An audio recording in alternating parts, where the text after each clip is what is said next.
here from Talking Films Online, TFO for short. TFO was founded almost on a whim by Professor Nikhila and myself in June 2020 during the lockdown.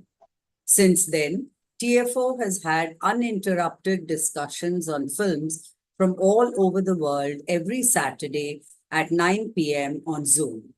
It is a group of film scholars, researchers, students, teachers, and anyone passionate about cinema. It has been our practice to invite people to select and lead the discussion of the chosen film, which we watch in our own time and place. On some occasions, filmmakers, editors, and cinematographers have also joined our sessions. Aparna Sen, Amol Palekar, Girish Kasarwalli, and Adur Gopalakrishnan, to name a few. We have held film festivals such as East European, Iranian, Women's Cinema, and others. In the month of June each year, to celebrate our anniversary, we hold a smartphone short film making contest for students and a lecture series in various university departments. This evening, we have with us M.S. Murali Krishna, who will initiate the discussion of the Kannada film HAMSAGEETHE. Murali Krishna is a writer, author, cultural and social activist. His writings have appeared in The Hindu, The Indian Express, Deccan Herald, Alive, Talking Films Online blog, and also in vernacular language newspapers and magazines, both print and digital. He has authored some books and booklets. He has been a cinephile and has written with many cine articles. Being an active participant in the Film Society movement, he has served as an executive committee member of Suchitra Film Society, a renowned organization of Bangalore. His vernacular language videos on cinema are available on YouTube. Welcome to you, Murali Krishna, and over to you. Thanks, Geeta madam. I think I'm audible, no? Yes, you are. Yeah. Good evening, all. At the outset, I would like to file a caveat, that is an honest submission, that I shall be speaking here as a cinephile. So my presentation, if it can be called as one, will have some limitations. So I request you to stomach them. First of all, before beginning my presentation, I have to thank the Talking Films Online TF forum for I am getting immense inputs regarding many facets of cinema through the discussions that are being held since 4 years. Also, I would like to state that my presentation will be in 5 parts. The first part is the musical genre. The second one is on G.V. Iyer, the director of the movie HAMSAGEETHE. The third one is on Tara Su, the novelist whose work HAMSAGEETHE. The film is based on his work titled having the same title. Now, the fourth part is on HAMSAGEETHE, the novel. And the fifth is on HAMSAGEETHE, the film itself. So I will go one by one. Now, musical genre. The musical genre in film and television is a very captivating and distinctive category. It combines storytelling with music, songs, and dance. And it creates a very, I should say, a unique and immersive cinematic experience. So what happens in musicals as they are called, is the characters. They break into song and choreographed dance sequences or routines.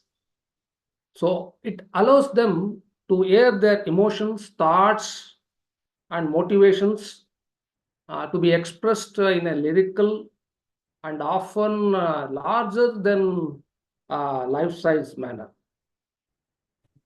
It's not just characters that burst into songs. It's about integrating music into the narrative fabric in innovative ways. That is intertwining of music into the narrative of films. So that those films can be brought or classified under the musical genre category. If we turn the pages of history, we see films like The Wizard of Oz, The Jazz Singer, Singing in the Rain, The Sound of Music, as far as Western cinema is concerned.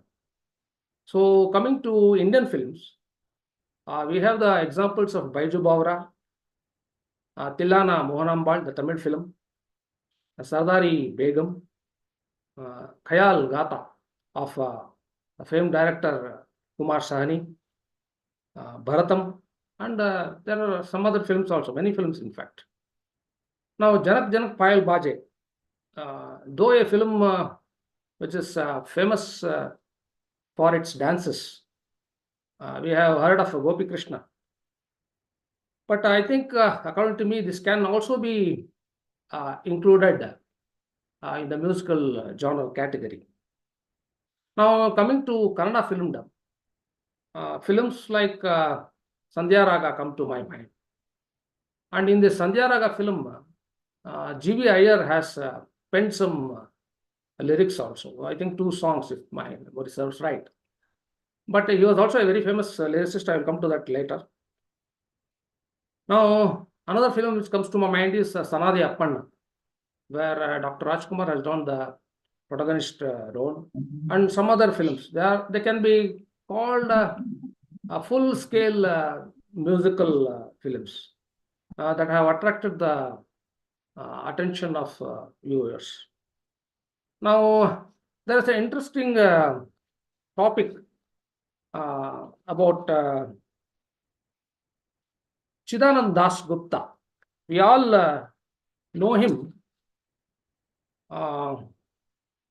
as a filmmaker, both the documentary and feature, and he was also a film critic. He was also an author who has penned many books.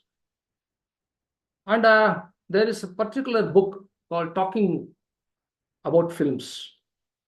And in fact, it can be recalled that Chidanand Das Gupta, along with Satyajit Ray, started the famed Calcutta Film Society in 1947. Now, coming back to Talking About Films, that book, it was published in the year 1981, and it was brought out by Orient Longman.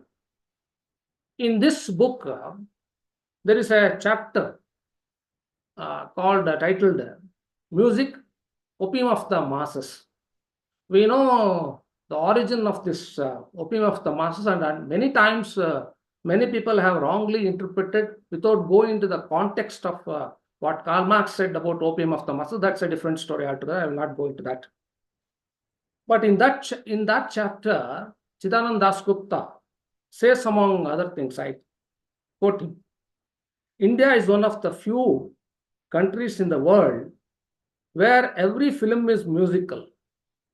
But we have to note that in the same chapter, he points out that Indian films are overloaded with songs, but very few are musicals in the Western sense. He also adds that somewhere else in the same chapter. Songs also provide an out for the incompetent filmmaker who is unable to hold the attention of the audience by any other means. But in the above book, he has appreciated the films like Kalpana 1948, a Hindi dance film directed by Uday Shankar, the brother of Ravi Shankar. In fact, this is the only film directed by Uday Shankar. He has also praised the French auteur Jean Renoir, whose film The River for its startling use of Indian music in the background. So he has good things today, but he has made scathing criticism about inclusion of music in films, Indian films especially. But it can be said that even I have learned about that for a long time in Europe, many cine scholars or cine academicians and also cinephiles were not happy with the inclusion of so much music in Indian films. But slowly, I think that opinion might have changed over a period of time. That's what I presume. Now, I will quickly come to the second part of my presentation, that is GV on GV Iyer. Now, GV Iyer's full name was Ganapati Venkataramana Iyer. He was a man of many parts, so as to say. He was an actor, screenplay writer, dialogue writer, lyricist, producer, and a very famous director. He was born in 1917 in the temple town of Nanjangud, which is near Mysore. And he joined the Gubbi Veeranna drama company. It's a very famous, which was a very famous company. And it produced the likes of Dr. Rajkumar, B.V. Karan, and a host of others who made outstanding contributions to the realm of cinema. And having joined the theatre at a very early age, he did all sorts of works there. And in fact, Dr. Rajkumar, Balakrishna, Nasim Raju, we know them. They are the famous comedian duo and also who did character roles later on. And others were his colleagues at that point of time. G.V. Iyer made an entry into the Kannada filmdom by acting in the film Radha Ramana. In 1954, H.L.N. Simha directed Bedara Kannappa. It had, among others, G.V. Iyer, Dr. Rajkumar, Nasim Raju. In fact, for Rajkumar and Nasim Raju, it was a debut film. And G.V. Iyer also wrote many songs. I can quote some of them. Jalala Jalala Jaladhare. It's from the film Valmiki. Neenari Gadeyo Ele Manava. This song is from the film M.A. Tammanna. Karunada Kanmani Kantirava. It's from Ranadira Kantirava. And many songs he has penned. Now, his directorial venture, that's the debut film, Bhudana, it won the national award. And moved by the financial distress of the artists of that time, he, along with Dr. Rajkumar, Balkrishna, and Narsim Raju, were instrumental in starting Kannada Chalachitra Kalavidara Sangha, that is Karnataka Film Artists Association. And his career spanned nearly more than 5 decades. So according to a source of information, he has directed 23 films. And he made a foray into parallel films by producing Vamshavriksha, directed by B.V. Karant and Girish Karnad. And it was based on the novel of S.L. Bhairappa. Afterwards, we know that he directed films in Sanskrit. The Sanskrit film Shankaracharya, followed by Madhvacharya in Kannada, Ramanujacharya in Tamil, and he also helmed Bhagavad Gita, the Song of the Lord, and also Swami Vivekananda, a Hindi film, which had the star cast of Mithun Chakravarti, Hema Malini, and others. Now that's about the outstanding personality G.V. Iyer, who made immense contributions, valuable contributions to the Kannada film.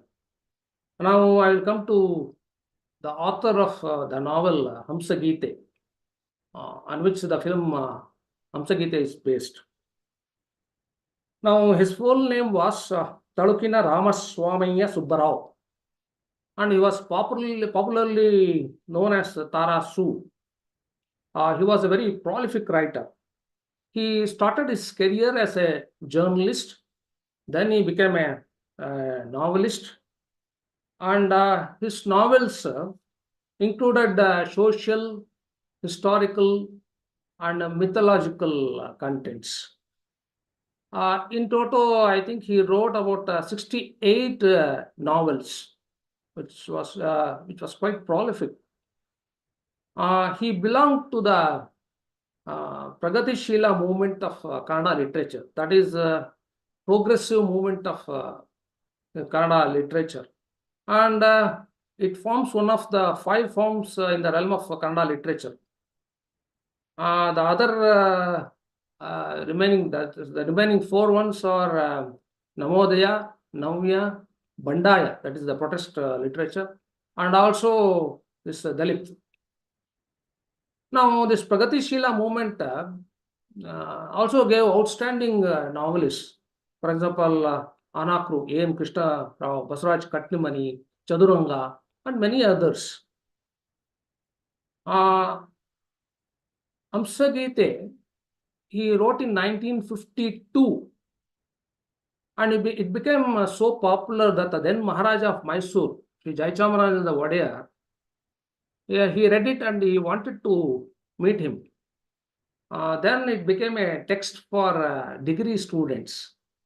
And incidentally, and quite surprisingly also, Basant Bahar, a Hindi film, was directed by Raja Namate, and it came out in 1956. And this Hindi film was based on the novel HAMSAGEETHE. So much before 1975, HAMSAGEETHE, Kannada film, hit the screens. In 1956, Basant Bahar came out. And in 1962, it must be remembered that Karunaye Kutumbada Kannu, a film came out which was based on the novel Dharmadevate written by Krishnamurti Puranik, and it was the first Kannada film based on a novel. And in the following years, films based on novels came out in huge numbers. There were many noted film directors like Puttana Kanagal and others who were basing their films on novels. And it became a trendsetter. In fact, it can be called a pathbreaker. Now, see, the other importance of Tarasu was he had association with filmdom in a way. His novels like Chanda Valliya Tota, Chakra Tirtha, Margadarshi, Punarjanma, Nagara Havu, HAMSAGEETHE, Chandanada Gombe, Gali Matu, Benkiya Bale, Bidugadeya Bedi, Masanada Hoovu, which is incident in the last film of the late Puttana Kanagal, Akasmika, were based on his novels. So that was the association of the great novelist Tarasu with the Kannada film. So that's why I have mentioned these 2 personalities and their contributions to the realm of Kannada cinema. Now I'll quickly come to HAMSAGEETHE, the novel. As I mentioned earlier, this novel was published in 1952. The novel has 244 pages to be precise. It has a preface. It is available on the net. It's in the form of e-novel also. It has a preface wherein the novelist explicitly informs readers that all characters in HAMSAGEETHE are fictional. This is very important because in the net and the Wikipedia also, and a couple of other articles, these articles inform that the film is based on real life incidents. But in the preface, the author makes it very clear that characters are fictional. 3 weeks. 2 weeks. Hello? Shall I continue? Hello? Am I audible? Yes, sir. You're audible. Please continue. Okay. Now I'll come to quickly into this the fifth part of my presentation, that is HAMSAGEETHE, the film. This film can be called, according to me, a period film. It came out in 1975. It was a time when new wave films, especially in the Kannada filmdom, were making a buzz. But it can be called that it was an pan-India phenomenon also. It has to be borne in mind that the 1970 decade was a period which witnessed very many churnings, social, political, economic, cultural, and these areas experienced a lot of changes. As we know, in 1968, Mrunal Sen and Arun Kaul published Manifesto of the New Cinema Movement. And next year saw the emanation of three very important films that differed a lot from the mainstream films of that period. Mrunal Sen's Bhuvan Show, Manik Kaul's Uski Roti, and Basu Bhattacharya's Sara Akash hit the screen, and they were able to capture the imagination of the audiences at that time. And in Kannada cinema also, many new films hit the screens during 1970s.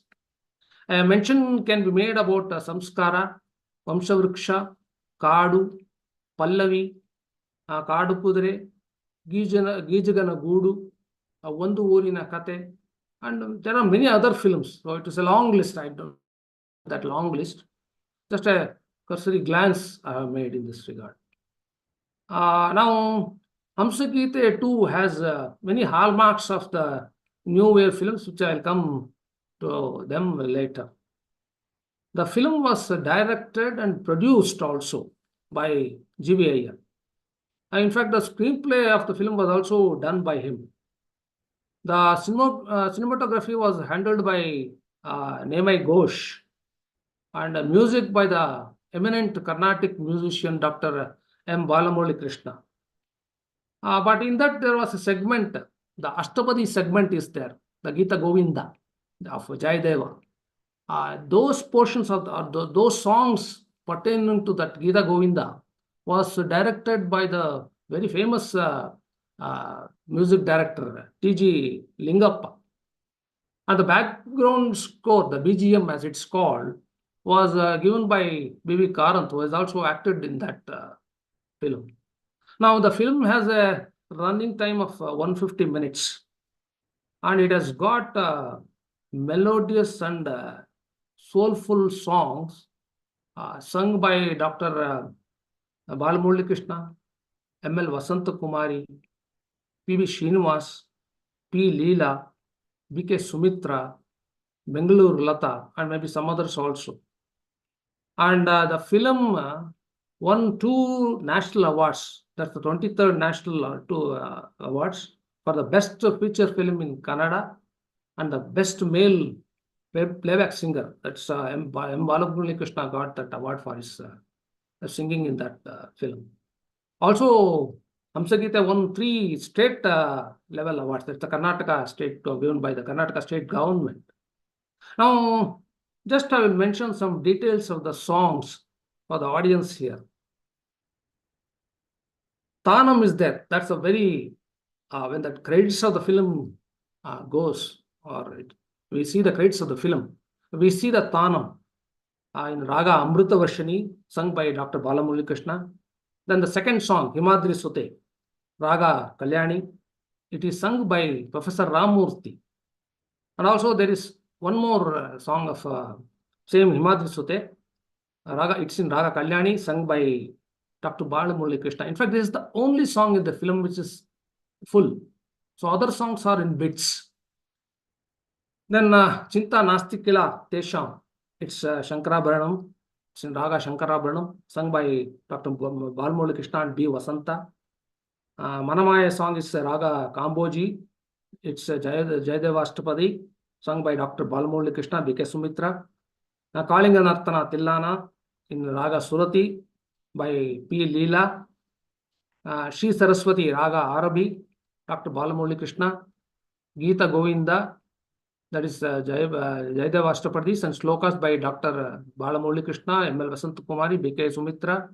Nata Hare, the famous Ashtapadi of Jayadeva. It was sung by Dr. Balamurali Krishna. Samanigama Gasuda by Jayadeva Ashtapadi. It was sung by Dr. Balamurali Krishna. Then one more Ashtapadi is there. It was also sung by Balamurali Krishna. Tavavira He Vanamali. Once again sung by Balamurali Krishna, belonging to this Jayadeva Ashtapadi. Then Amba Tava Padamboja. It's in Raga Bhairavi. In fact, this song comes in the last stage of the film, and it stirred me like anything. It haunted me. And during this 1 week period for the preparation of this presentation, I think I might have heard it more than 6 to 7 times. It was so haunting, this song. As I said, when the film credits start, the viewers see the feudatory called Palegar in local language enter the temple. He is Madhukari Nayaka. And at that stage, viewers hear the Tanam, as I said, in Raga Amrutavashini, sung by Dr. Balamurali Krishna, and also Sanskrit chants are also there. I think the initial shots in the film indicate in a way the course the film takes. That's what I felt. I do not wish to tell the story of the film, for most of you would have seen the film. But it's very important to note that the novel HAMSAGEETHE unfolds itself in first person. But I felt that the film is episodic. Hence, the narrative does not have the traditional 3-act structure. And the director has also taken some cinematic liberties, about which I will refer later. And in this film, Venkata Subbaya is a rebel.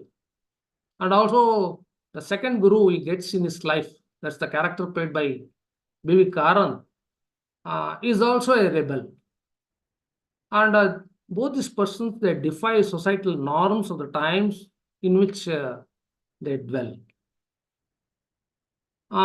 In the scene showing the contest between the guru, the first guru, Tirumalaya, and his disciple Venkat Subbaya, where the duo sing Himadri Sute Pahimam.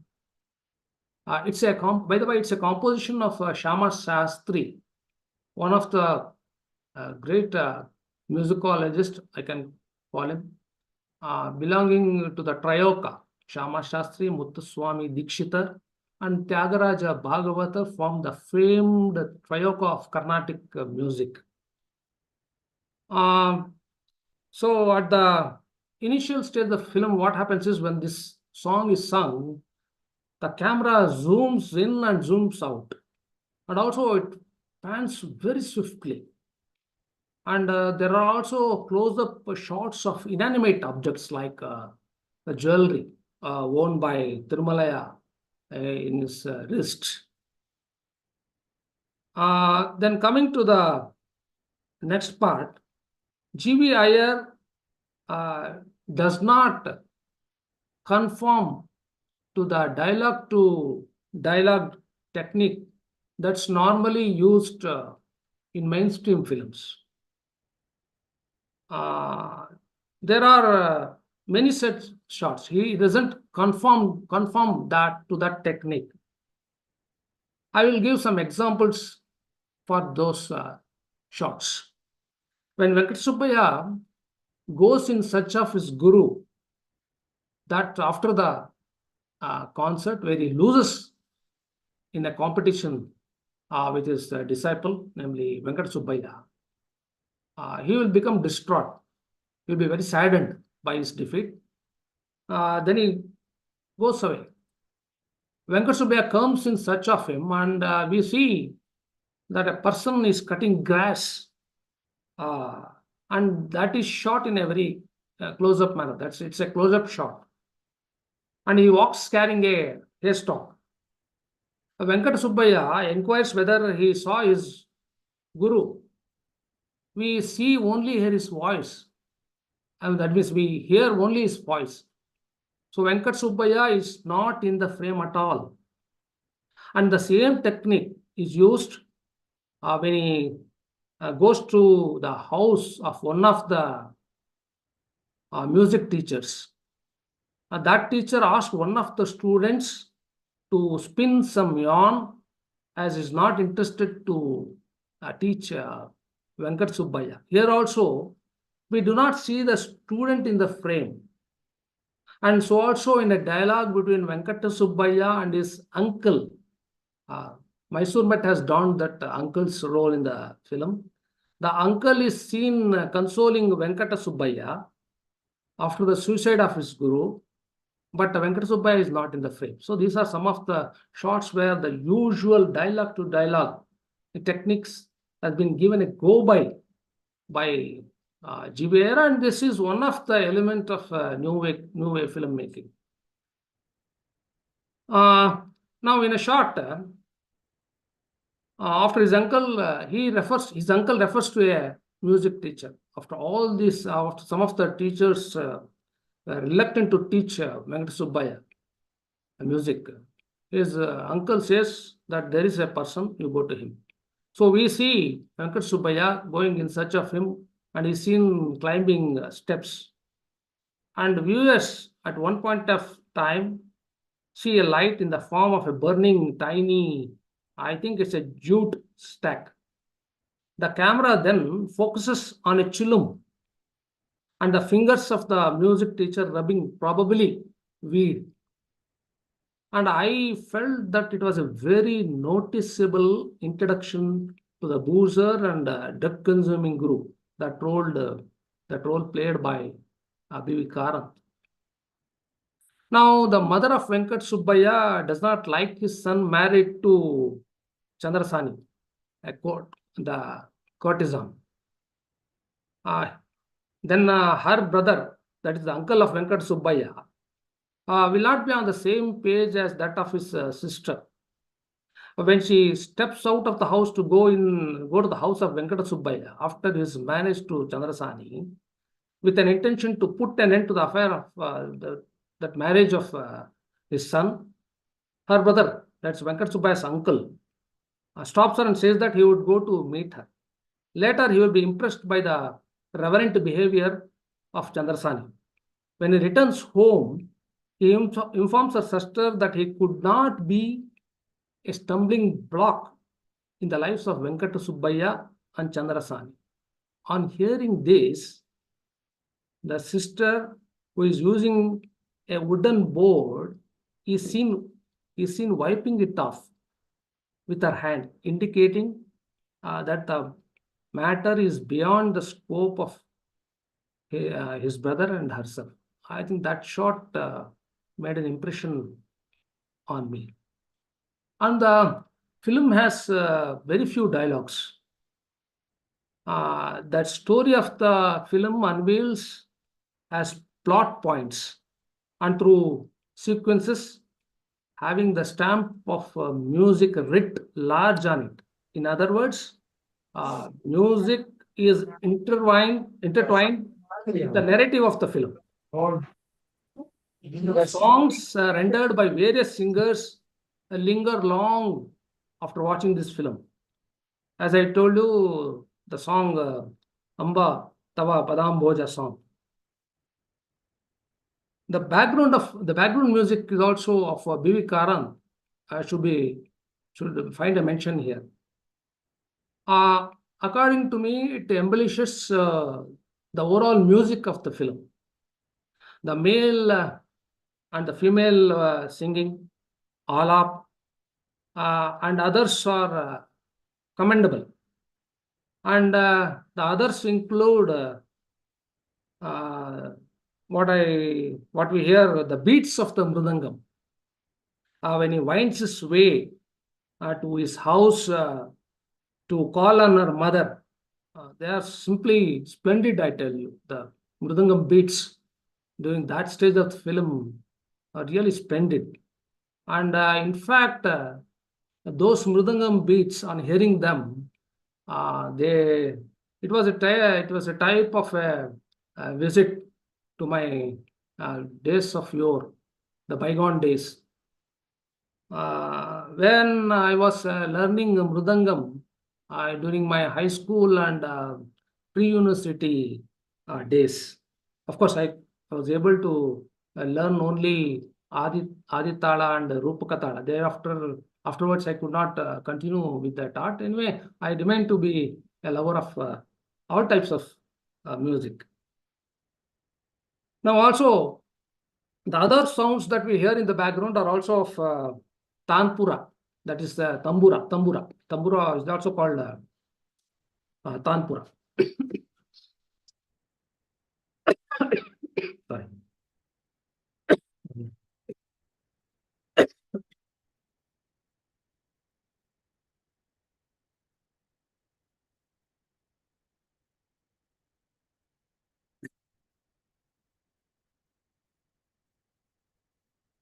Now, coming to the characterization in the movie, Venkat Subbaya's role is given more prominence. Of course, in a sense, it has got the gray areas too. Barring the character of the music teacher, that is the role played by B.V. Karan, I felt that other characters, in a way, lacked flesh. Now,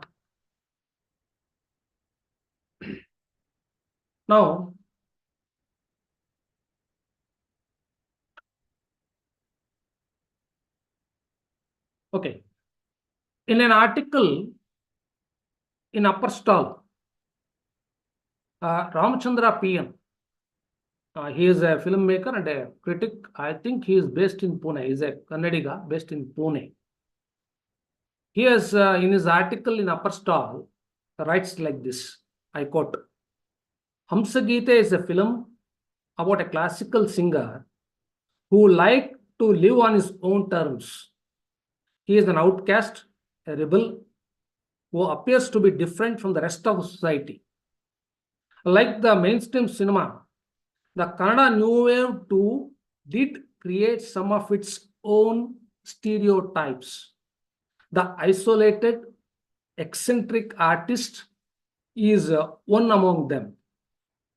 When HAMSAGEETHE first got released, a lot of us did get drawn into this stereotype. Half a lifetime is what it has taken to know that it was just that, a stereotype, albeit a fresh one during its times. Now, I will not go into this assertion of Ramchandra P.N. and I would like to leave this question for the audience here. So let them react and see how it goes. Now, I was talking about the cinematic liberties taken by G.V. Iyer. Now, he has taken the cinematic liberty in building up the character of Tipu Sultan to some extent, I can say. In the novel, if we see the novel, in the end stage, Tipu comes in disguise to hear Venkat Subbaya's singing and is seated on the porch of his residence in the novel. But in the film, a camouflaged Tipu is shown one among the people who are gathered in the temple for the puja. And the film ends with Tipu looking at a letter written by Venkata Subbaya to him, and we hear the contents to the voiceover. But in the novel, Tarasu has written that Tipu makes arrangements for extending medical help to Venkata Subbaya after it cuts his tongue. And also, after repenting for his behavior, Tipu Sultan donates lands to the singer, that is Venkata Subbaya. And I felt that one or two sequences in the film had abrupt endings. And also, viewers are not presented with the reason behind the suicide attempt made by Chandrasani. Now, I would like to give an anecdote about this film. In fact, if my memory serves right, in 2018, I think, the art director, Mr. P. Krishnamurthy, he was the art director of this film, and we know his works. And the film was shot in Chittadurga. And also, I am informed that it was also shot in Hampi. And whatever the case, the artwork done by P. Krishnamurthy is very much visible throughout the film. In fact, he was a well-known artist who worked in Cholamandalam art village near Chennai. Then in an interview before his death, he died in 2020. In an interview in 2018 given to the News Minute, he recounted his experience about this film. In fact, he has said in that interview that he collected about 180 paintings for one sequence and used a 150-year-old sari having gold zari. Further, he informed in that interview that this film, HAMSAGEETHE film, remained in Cannes for about 3 years. And I think the filmmaking in that film, that HAMSAGEETHE, we see might be budget constraint was also a reason, I think. So, but all in all, HAMSAGEETHE is a slow film. And it has also a stamp of some elements of theater in it. But nevertheless, I enjoyed the film thoroughly. Now, I think I will end my presentation by making these two points. One is about one is for the TFO. I have to especially thank Professor Nikhila and also Geeta Madam and also the entire team of TFO for making available this opportunity to share my views on this film. And also now on September 30th and October 1st, TFO is conducting its first international seminar on cinema in Baroda. And though I'm not able to attend it, I've seen the booklet sent by Professor Nikhila. I think I will be missing this program. Anyway, I wish all the success for this program. Thanks a lot.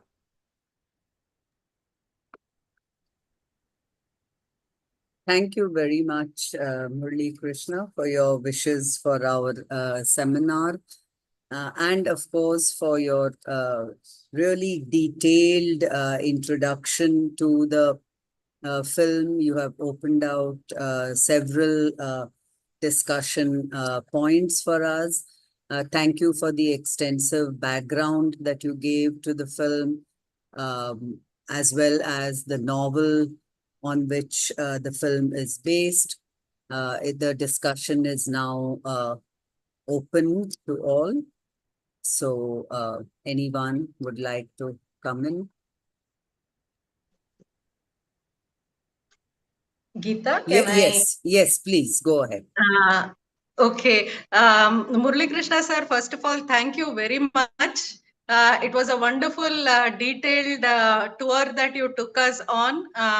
And I mean, situating it in the context of Indian cinema, the musical genre, Kannada cinema, the specific genius of G.V. Iyer and his many contributions to cinema. And also the detailed analysis that you made of both the film and the novel, giving us very crucial details of what has changed in the film. I think I have read the novel. I had watched the film earlier, but it was many, many years ago. So it was a half remembered film for me when I watched it again yesterday for the purpose of this discussion. I also think I've read the novel, but because it was a favorite of my father, so he had asked me to read the novel, but again, I don't remember it so vividly. A question that kept coming to me about this film after watching this film was what in the film might have attracted a particular generation of film viewers, a particular kind of Kannada literati, people with a certain sensibility, which was certainly formed around the new wave cinema and Navya literature. In some ways, the two went together hand in hand, I would think. So that kept bothering me quite a bit after watching this film.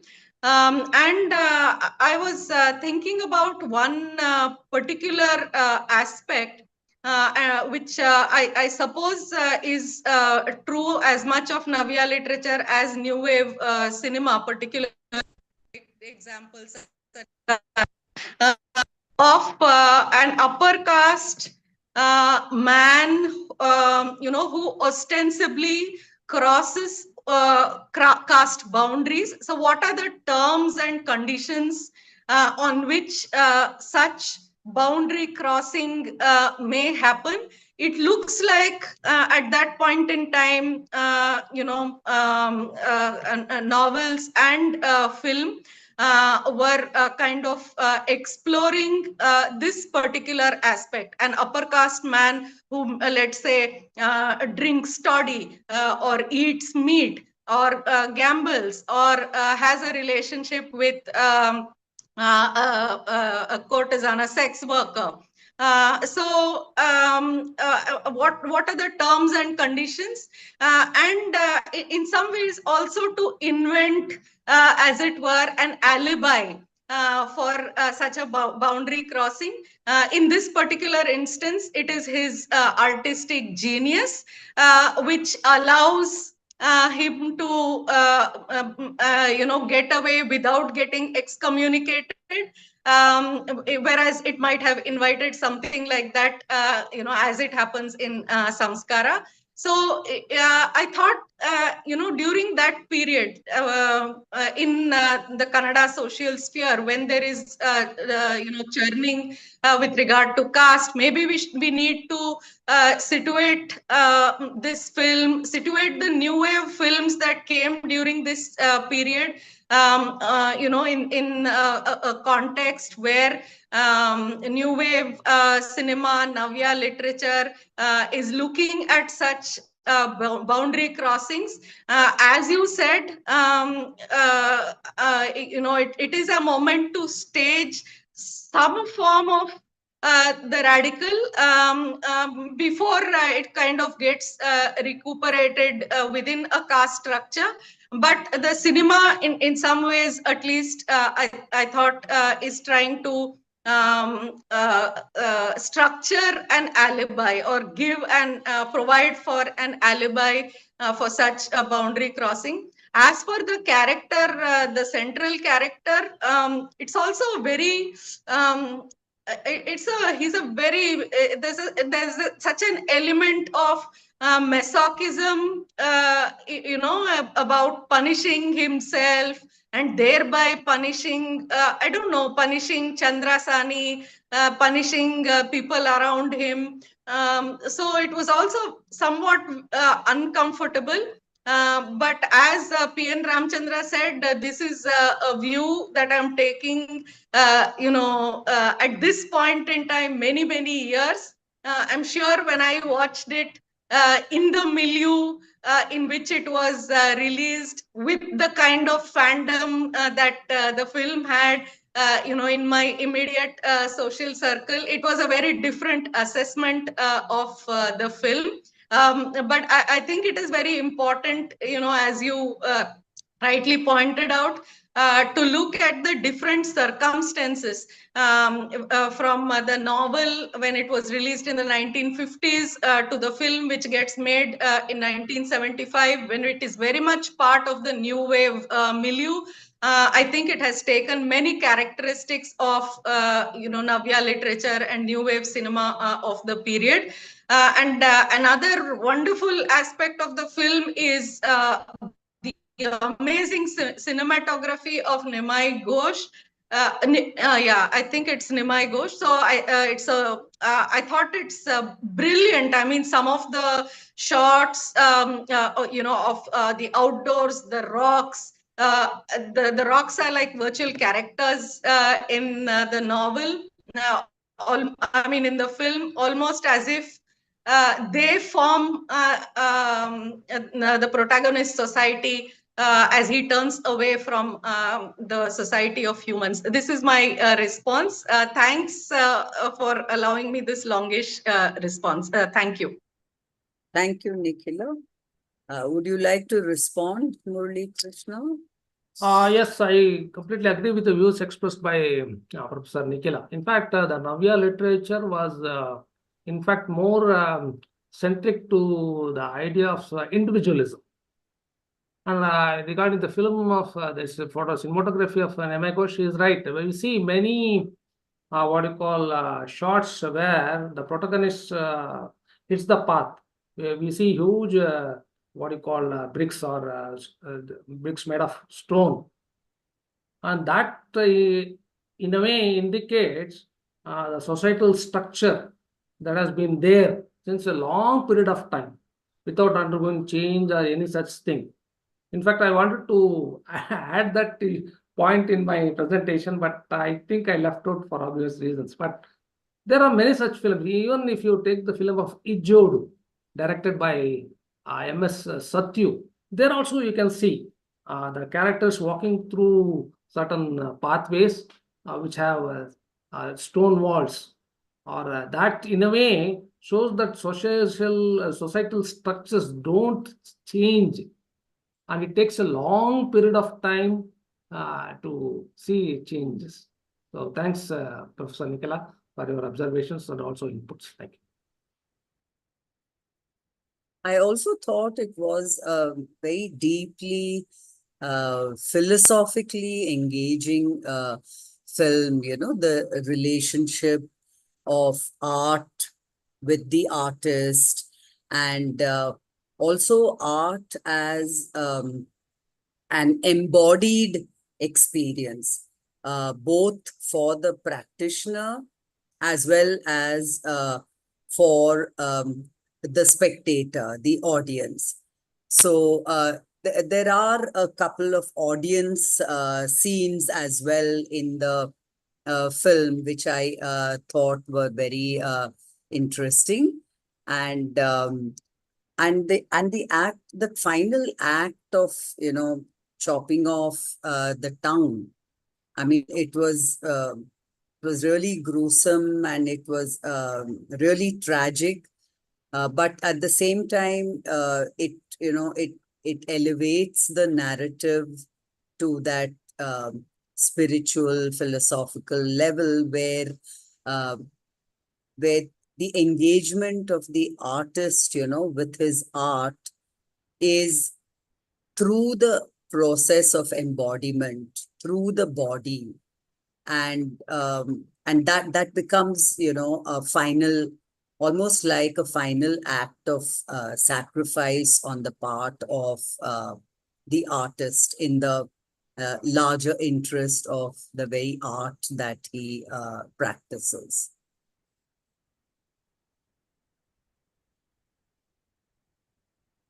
Thank you, Gita madam.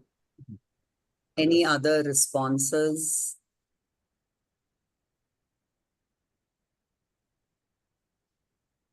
There are a couple of comments in the chat box.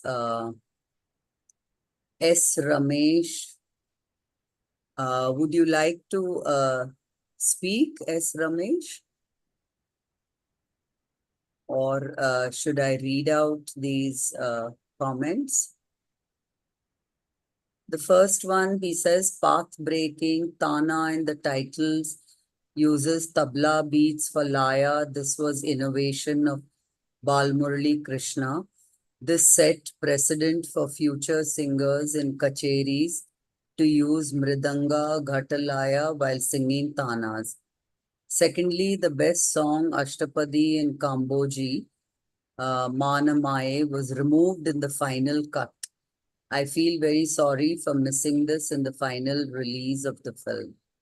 And he also mentions Girish Karnad wrote an English play, Petals, based on the story incident from this novel, HAMSAGEETHE.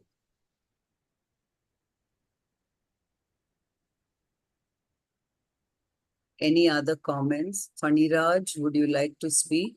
1 minute, Gita madam. Yes, I Yes. think there is one. Baba, I made coal. You made? Coal. Oh, Oh. Could you from what? Vinay, Titte, could you please mute yourself? Yes, all these compositions in the film which we hear, among all these compositions, I could not find the composition of Purandara Dasa, the 16th century bard of Karnataka. But I read somewhere, or when I was trying to see more details about this film, so I came to know that Jagadodharana, the famous song of Purandara Dasa, was there. But in the film, I could not locate that song. And also, there are some padas, I think 1 or 2 padas when we hear the learning, music learning lessons in the background. So that belongs to Purandara Dasa. But of course, in the film we see that I accept that Himadri Sute Pahimam, no other song is sung fully in that film. But but for that, the Jagadodhar song was there. It seems, I don't know, it might have cut as a final cut. It was cut during that stage. I don't know. Thank you. Any other responses? Any questions? Any comments? Can I share a few points? Yes, please, Vilasini, go ahead. First of all, I thank Talking Films Online and Murali Krishna sir for organizing this event, and it's really a pleasure to always listen to someone speak about cinema. And I mean, I just happened to attend this today after a long gap. I'm sorry I've missed many such wonderful sessions, I'm sure, organized by TFO before. But what attracted me, the topic was the HAMSAGEETHE, because like sir said, for millions of people, cinema is music, cinema is songs, and it's just not the instruments, but also the the language that goes into it. When we listen to a certain song, the memory of the film is only through those the music and the lyrics of those songs that we have. We associate ourselves with the films, and that it's true for many such films. It's just not something that is only musical. I mean, in the Western sense, as sir pointed out. But for many hundreds of films, we have our memories, for the film only through songs. But this makes me wonder why we don't have written literature for songs, because there is so much to because it's just not about, it's not like the Carnatic music where it's very, I understand the challenge of transforming that emotion, transform that experience of the music into words always. But when it comes to film songs, I think there is so many other elements to look at, and this emotion and this experience can be, can be brought about in words. And but I always wonder why there are not many. Sir has taken a few minutes to discuss the songs in details, like what is the raga that went behind, what is the how this is composed, and I'm sure there is so much to talk about the lyrics also. The lyrics, sometimes when we pay attention to it, they sit so closely with the narration of the story, and I get so moved when I discover such moments. And when I listen to some song, how this plays, it's just not some aloof element. These songs, they are very intricate part of the storytelling. So I just wonder sometimes why there is not much written literature about the songs which are very unique in our cinemas. So that yeah, I felt very good listening to his engagement with the musical part. It's I'm sure, and film songs are not necessarily entertainment. It's like there is always this. Um, I mean, the rich Carnatic, I mean, talent that goes behind it. The singers that we have, like Balamurali Krishna sir, both as a composer and also as a singer, and we have hundreds of talent, that comes together in creating the song. So I just feel there should be more written literature on songs about a film, which I feel will keep the legacy of the film more alive, in my opinion. And I mean, it's just a comment that I wanted to register here. And thank you once again to Murali Krishna sir and the TFO, Geeta ma'am, Nikhila ma'am, for organizing such very profoundly, moving sessions every week. Thank you. Thank you, Vilasani. Any other comments?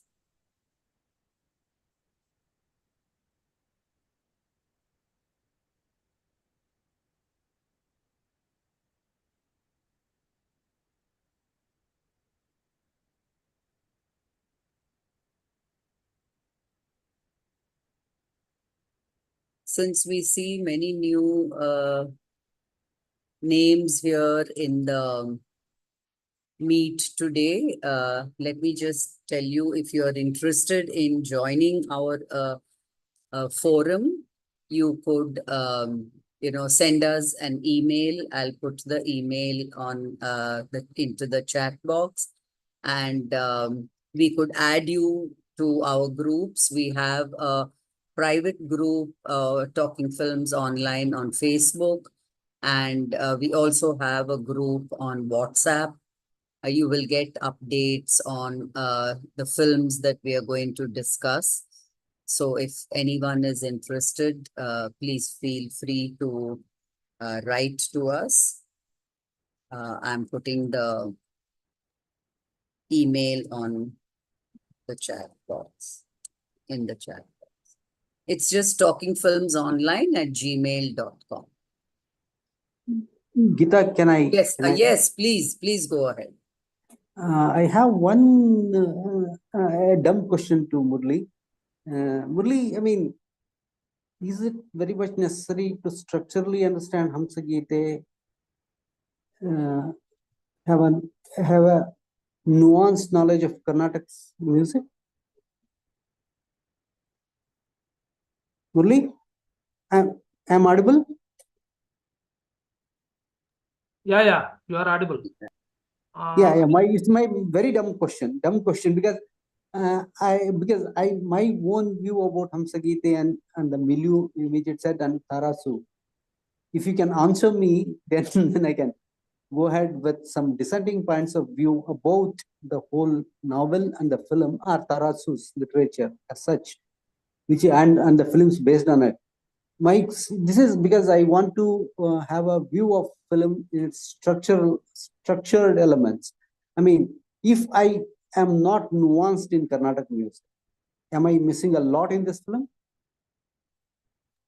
In the whole structure and the philosophical outcome of this film. Now, in general, I can tell it, but without understanding the nuances of the music, say, for example, in Carnatic or Hindustani or any other form of music, well, if you know the nuances of the various components of the film, you may enjoy the music more. But that doesn't take away a listener's pleasure of listening to music, I think. Even for me, though I have dabbled with Mridanga for some 3 to 4 years, if my memory serves right, I am not what you call, I don't have in-depth knowledge about Carnatic music or for that matter, any other music. But when it comes to music as a part of the film, I do enjoy them. In fact, music knows no boundaries at all. It can be enjoyed at any point of time, whether it is instrumental or whether it is vocal or any such thing, even percussion instruments for that matter. And this Mridangam beats of this film, it was a trip down the memory lane for me.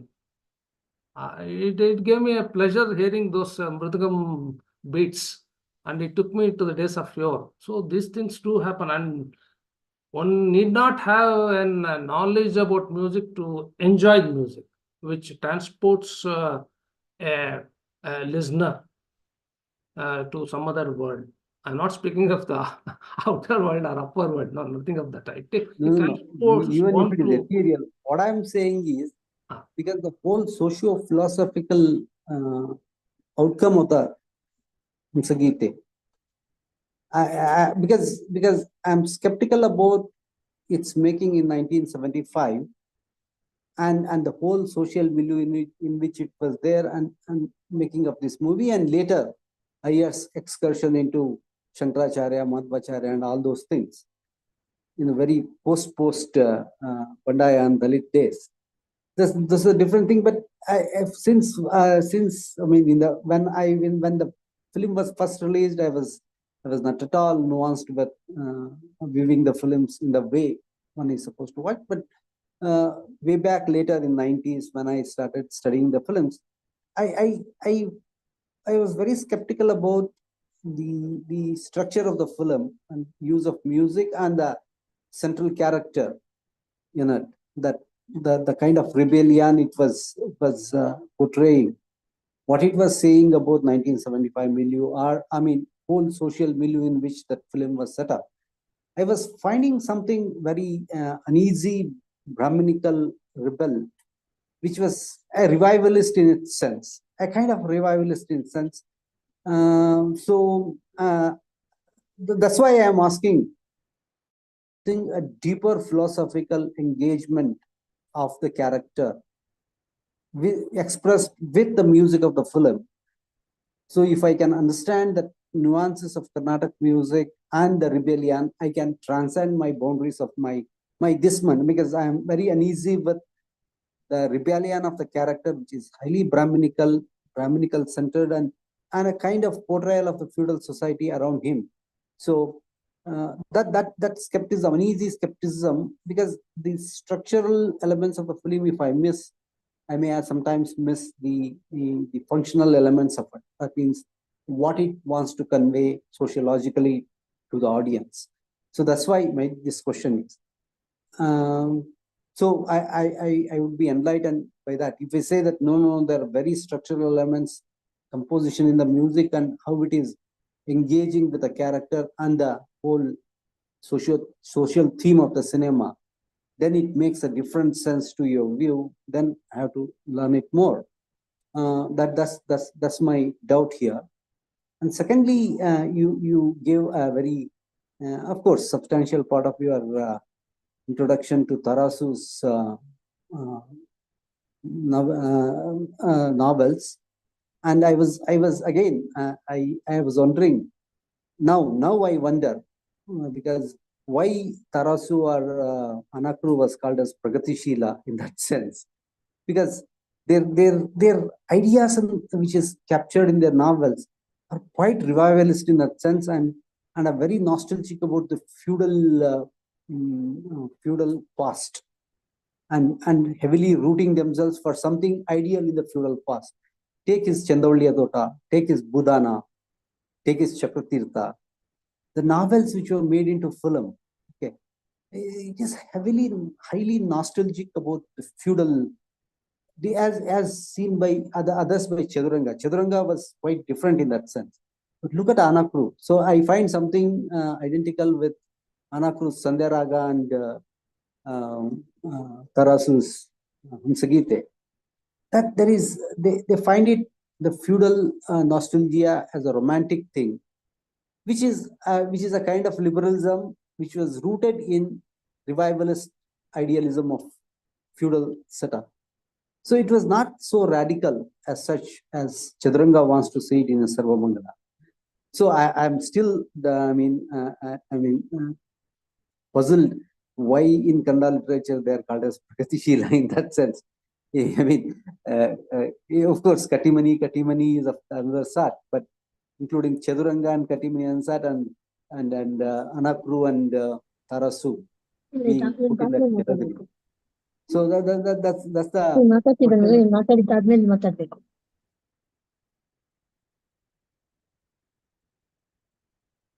Okay, I think somebody is intervening. Fine.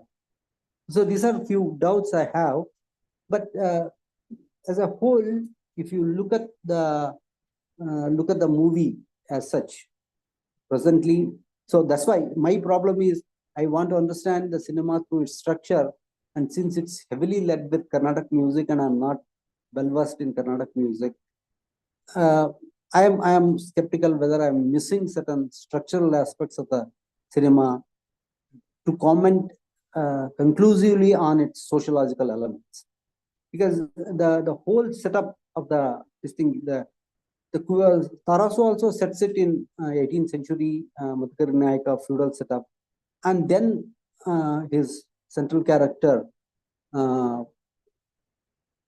plays out there in the whole setup, as if it's a rebel come out of setup all of a sudden. I mean, you don't have any social constructs to his rebellion. Rebellion comes out romantically from the reverence to the art of the music. It happens in Sandhya Raga, it happens in HAMSAGEETHE, so that it comes out with the individual inborn passion for art. So in the feudal setup, and it airs all in its setup, and it comes out as something illuminating without anything being changed around it, right? So that is the sense with which Tarasu's novel talks about that character in that setup, because the Tarasu's novel, in his preface also, he describes how he was led into this character and he composed this novel. But the film also brings up the same thing, that feudal setup is so structured in itself. So you cannot see any release there, but this character comes out trying to liberating itself and accept that eccentric character of Garan, which is mystical, right? Because he drawn towards that particular second guru.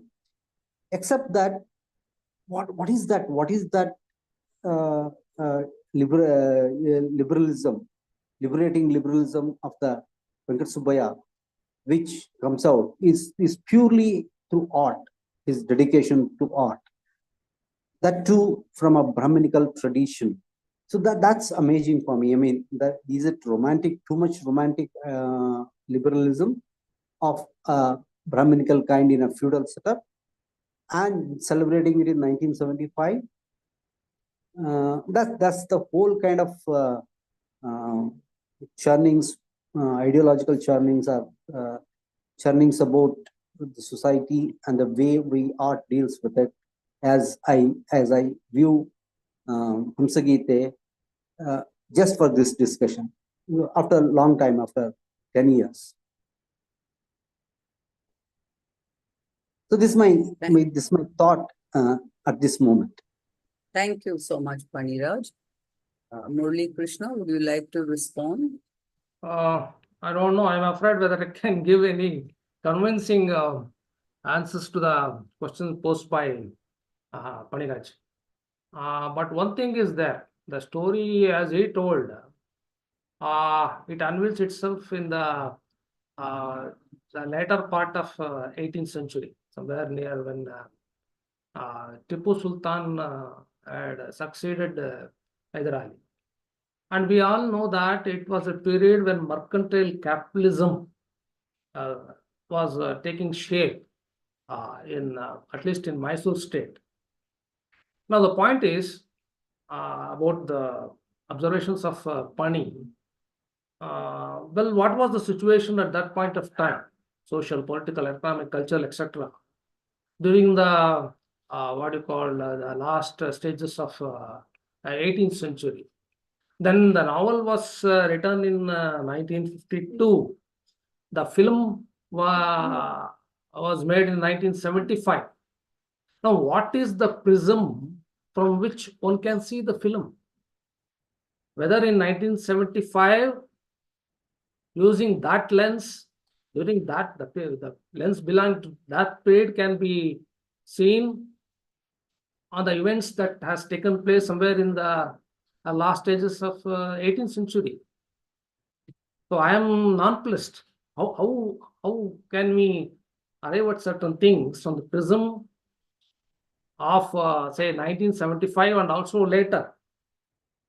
I agree that whatever attributes she has made about that film, Brahminical, lack of liberalism, and all those things are there. But which are the lens? Which is the lens through which we are seeing the film or the novel or the entire events that unfold in that story? It is dated back to the 18th century. No, that's what I mean. A question may arise. A question arises in my mind. Because when somebody writes the novel in 1952 addressing to the historical situation, there should be some trigger. There should be some trigger, because you are not just bringing back the history and putting it to ourselves as it is. You are trying to make some point out of the history. You are taking a historical, because there is a long preface, or the narrative in the novel itself starts like that how he was led to Venkat Subbaya because of a friend referring to him over a gazetteer and an incident in gazetteer, which led to him to, that Venkat Subbaya became interesting, and then he goes with that. But even in the novel, you will not get any sense of historical situation, how this liberating idea or liberalist idea of Venkat Subbaya spawns out from the social setup, because it starts with Madhukar Nayaka and ends with Tipu Sultan. That, as you said, there was a social churning, there is a economic churning, everything is there, but you see that in the novel as well as in the cinema, it is untouched by those churnings. The liberal rebel of Venkat Subbaya is purely through music. I mean, a kind of romantic rebellion in the musical setup of that era. In the very first scene, you can see that the relation between Madhukar Nayaka and the priest, and then Madhukar Nayaka, when Venkat Subbaya comes there, he hides himself, and then somebody wants to talk, then he says stop. So the Madhukar Nayaka himself is amazed at this figure. So in the very first scene, you can see the Venkat Subbaya is made as a liberal icon, right? And what Iyer as a priest says, he's in the very first instance, in the very first scene, you can see Venkat Subbaya being made as what is called as a rebel, and a comment is made on his guru, and the feudal lord, Palegara Madhukar Nayaka, has accepted him, and the film ends in the same way, that Tipu acknowledging his rebellion against Tipu, saying that he will not play before him. Instead of playing before him, he will cut his tongue and does that. So I'm not a romantic liberal Venkat Subbaya is, but neither Tarasu in 1952 at the advent of Indian independence and all the social churnings which is happening around him, nor in 1975. That history, I don't say that you locate that within the history. It's all right, but the cinema seems to, both novel and cinema seems to celebrate a very isolated, disconnected rebellion. And where from that comes, that just comes from the genius of an artist. That amazes me. I mean, that romantics are, because that kind of romanticism, even the most romantic figures are protagonists, come out from the whole circumstances. You can see the circumstantial rebel that occurs in romantic characters. That I'm amazed. I mean, that what's make me to think about. I mean, calling in the novels set up by Tarasu in during the freedom movement and after the freedom movement as Pragatishila, and this celebration of this kind of films as something of a rebellious in nature in a caste society. That's amazes me. This is my views on the film as of now. Yeah, thank you. Any more comments? Tarkeshwar, yes, please go ahead, Tarkeshwar. Yeah, am I audible? Yes, you are. Thank you. I think now the discussion is getting interesting. I agree with Padiraj sir when he talks about what we call as Pragatishila writers in Kannada. And except for Niranjana, Ananda, he left out Ananda, I don't know why, and also Kattimani, both Anakru and Tarasu are included as progressive writers, Pragatishila writers in Kannada. But even I always felt some kind of uneasiness calling them as a Pragatishila by any yardstick, because it was a pan-Indian phenomena that began in 1930s, and none of those characters that we find in other Pragatishila writers across India, we could find it in Anakru or Tarasu. And interestingly, Anakru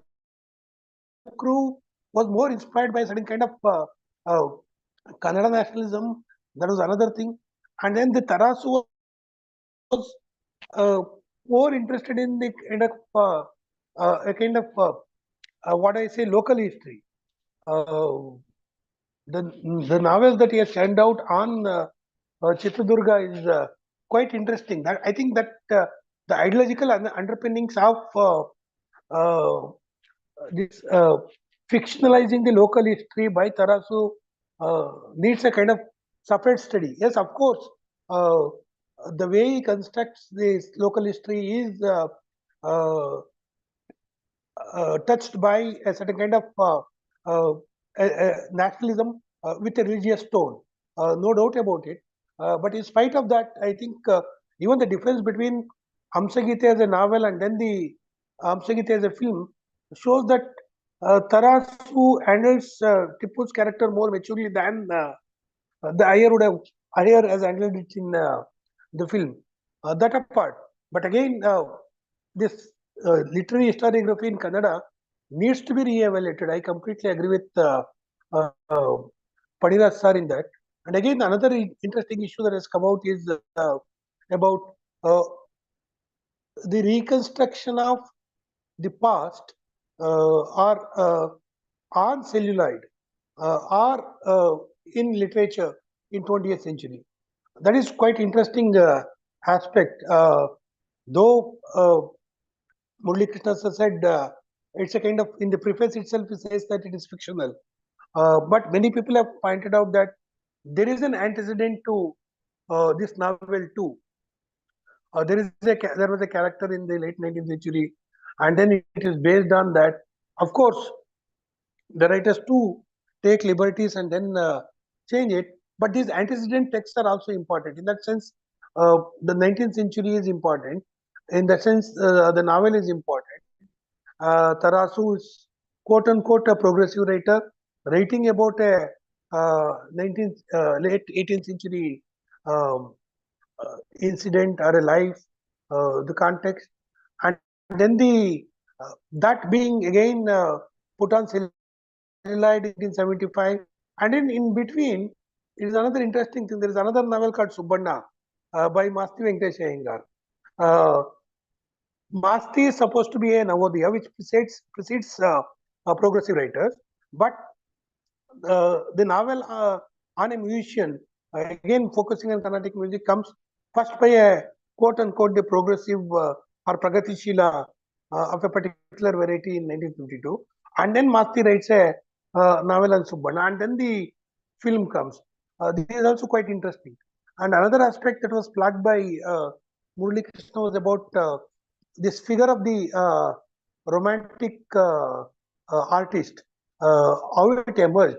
Of course, it is a 20th century or in the European context, maybe the 19th century phenomena where a certain kind of a project of producing individuals was going on vis-a-vis the collective identities, and that seems to be playing out in a very different way in the Indian context.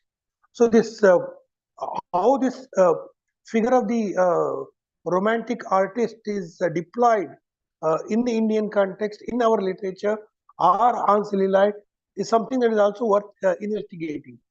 As Nikhila was trying to point out in her response earlier, uh, the individual is not possible.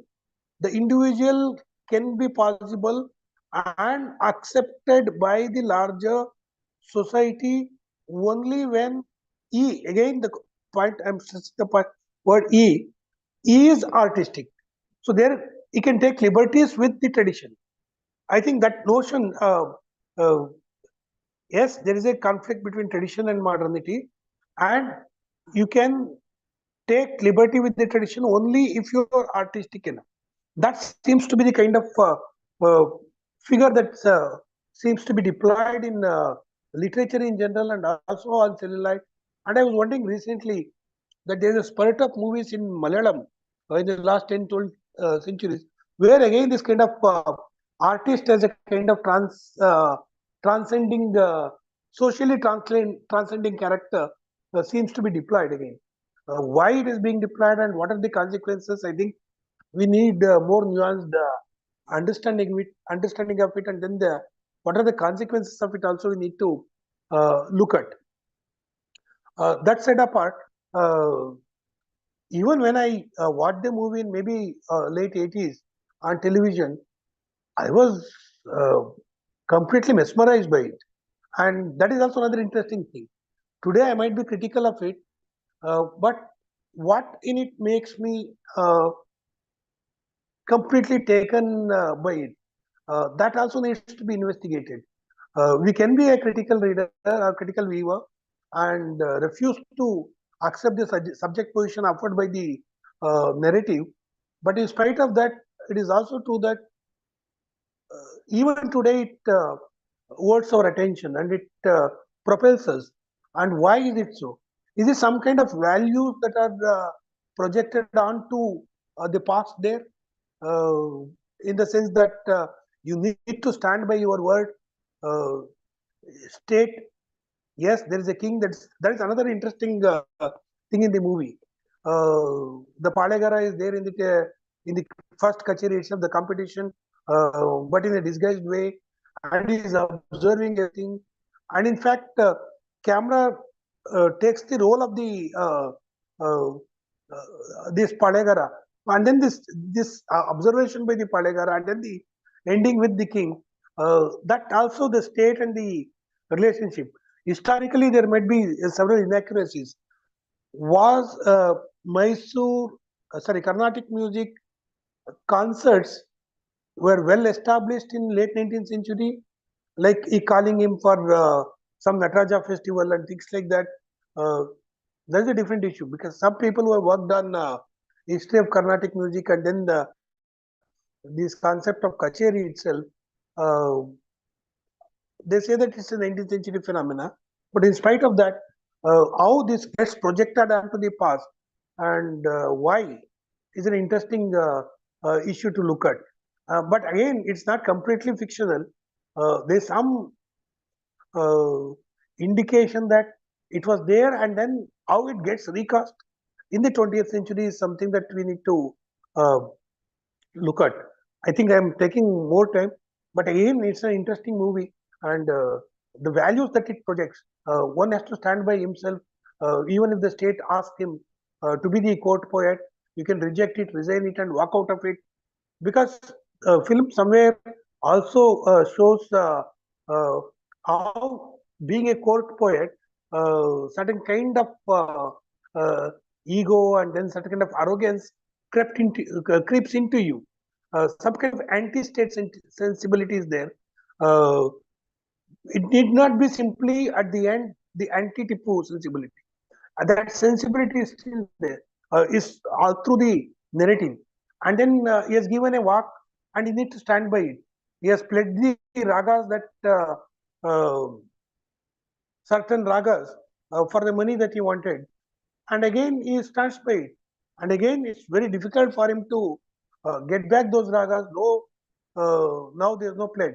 So in that sense, once you give the word, I think that what attracted people like me when we watched maybe in the 80s. That might be the cause even for people like Nicholas' father to go by that kind of movie. So one is to criticize it, but also to see what in the text makes us accept this certain kind of subject positions offered by those texts. Or there is a subject position offered by the text, and there is a certain kind of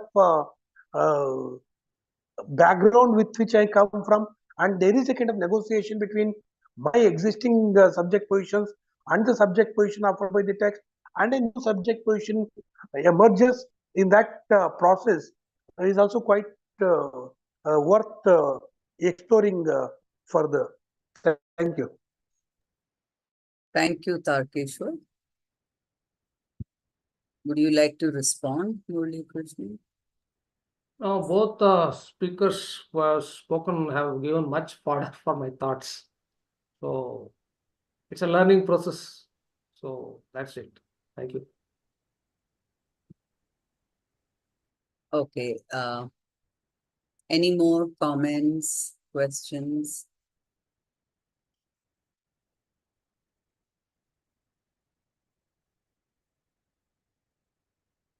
Okay, if there are no more, we will end the session here. Thank you very much, Murali Krishna, for agreeing to do a session for us. And thank you all for logging in. Good night. Have a nice Sunday. Good night, madam. Thank you. Thank you, Murali Krishna. Thank you, everyone. Thank you. Thanks for the opportunity. All the best for that international seminar. Thank you so much. Thank you very much. So much. Thank you. Thank you. Thank you. Good Yeah. night. Bye. Good night.